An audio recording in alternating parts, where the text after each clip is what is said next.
The top stories this hour. Israel defends its operation in Rafa. Amid further signs, the operation is putting ties with Egypt under strain. Morocco's former Prime Minister meets with the Hamas leader Ismail Haniyeh in Doha. And Israel moves from the sorrow of Memorial Day to the joy of Independence Day in a ceremony tonight in Jerusalem.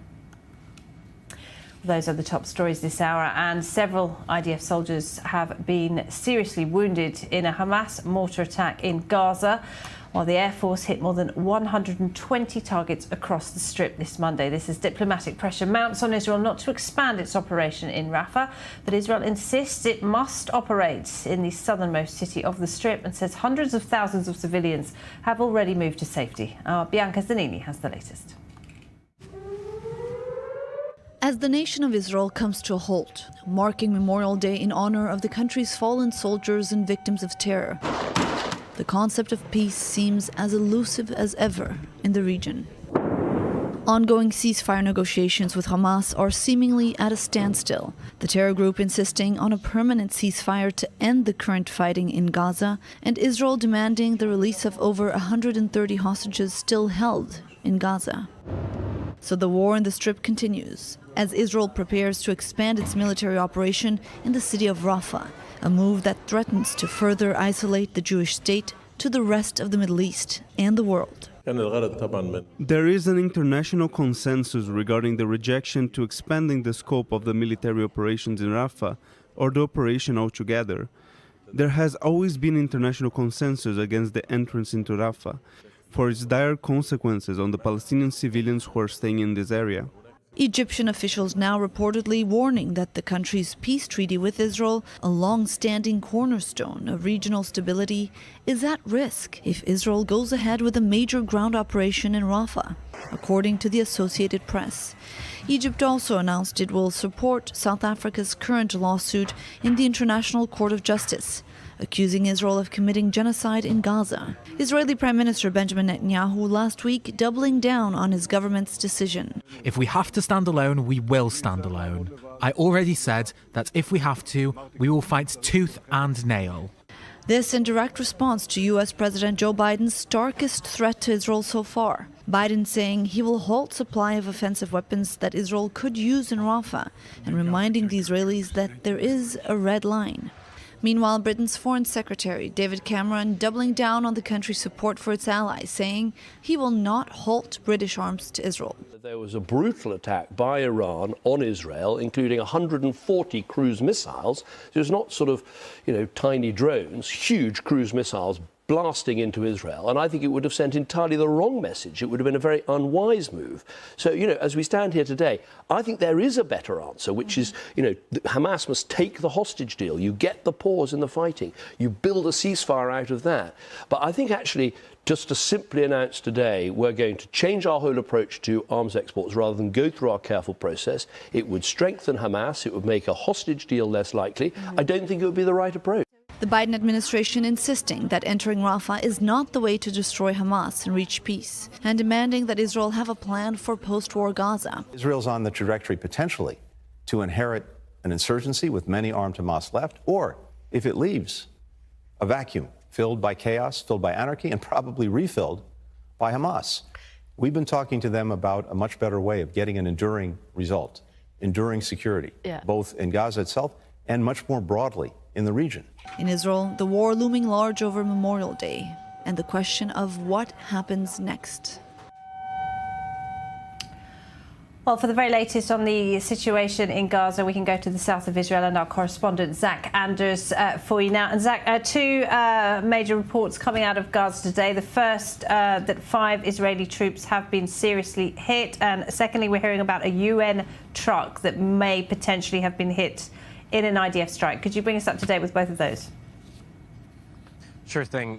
What we're seeing right now, 2 soldiers seriously wounded in the Rafa area. This is at some point earlier today. We don't have an exact readout on the time or many details about how this happened. It's also not the only injuries. Another 6 troops moderately injured in the same incident, being described as an incident. We don't know yet. Well, we don't have official confirmation at this point whether or not this was some sort of ground engagement or a rocket attack. It also says that 2 defense contractors, I'm presuming civilians based on this readout, were also lightly wounded. And considering that this is in and around the Rafa area, it's interesting to note civilian contractors working in the area still working to collect some of the details regarding this specific event. Again, 2 seriously wounded, 2 IDF soldiers seriously wounded and taken for immediate evac. What we're seeing elsewhere with this UN vehicle, the sedan that has bullet holes down the right side near the rear, one of the windows, a couple of bullet holes through it.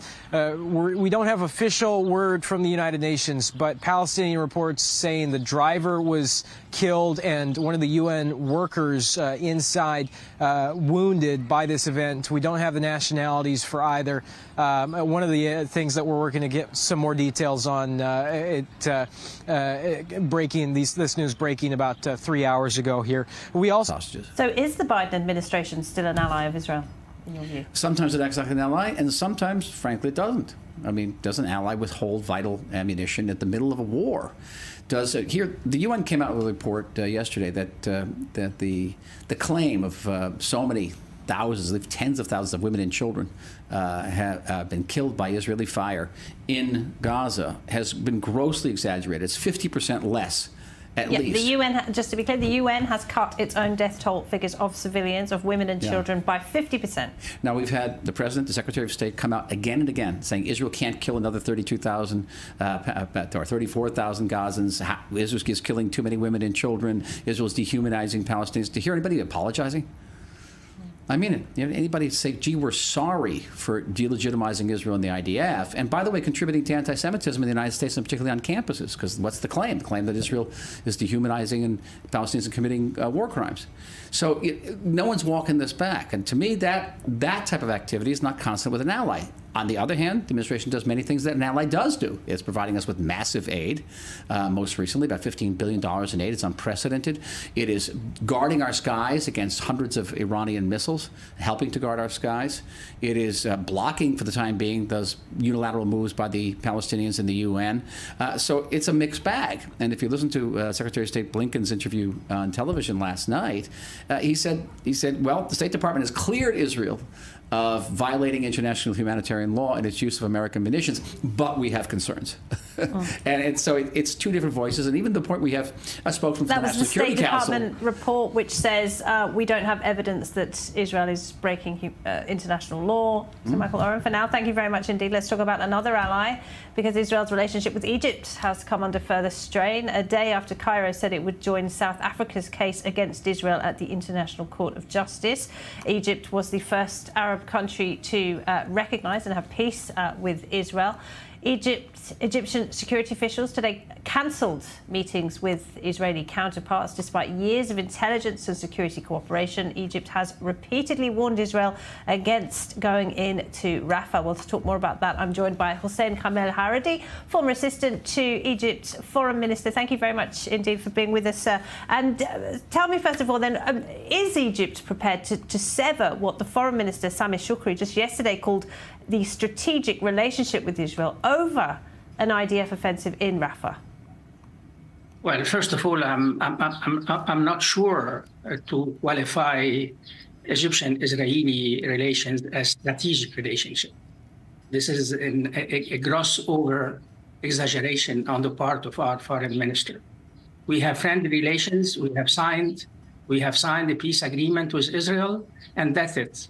Well, Israel came to a complete standstill this morning at 11 a.m. to remember the war dead and the victims of terrorism. At the forefront of everyone's minds, the hostages, 132 people still being held in Gaza, down at Habima Square in Tel Aviv tonight. An alternative to the traditional torch-bearing ceremony in Jerusalem is taking place, and now Balir Sladin is there for us now. Balir, what's happening?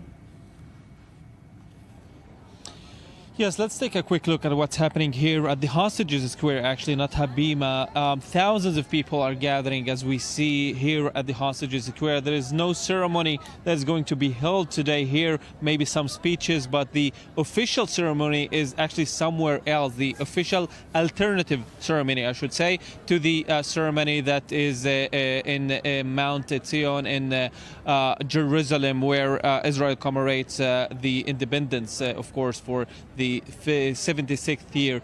And today they're going to be an alternative ceremony where the families of the hostages forum, alongside some other families of the people that were killed in October 7th, will be actually held a different ceremony, that because they are saying that there should be no lighting of the beacons. There should be actually a turning off of the beacons and turning on one beacon only for hope of the return of the hostages. That shows that there is, of course, lots of disappointment from the government.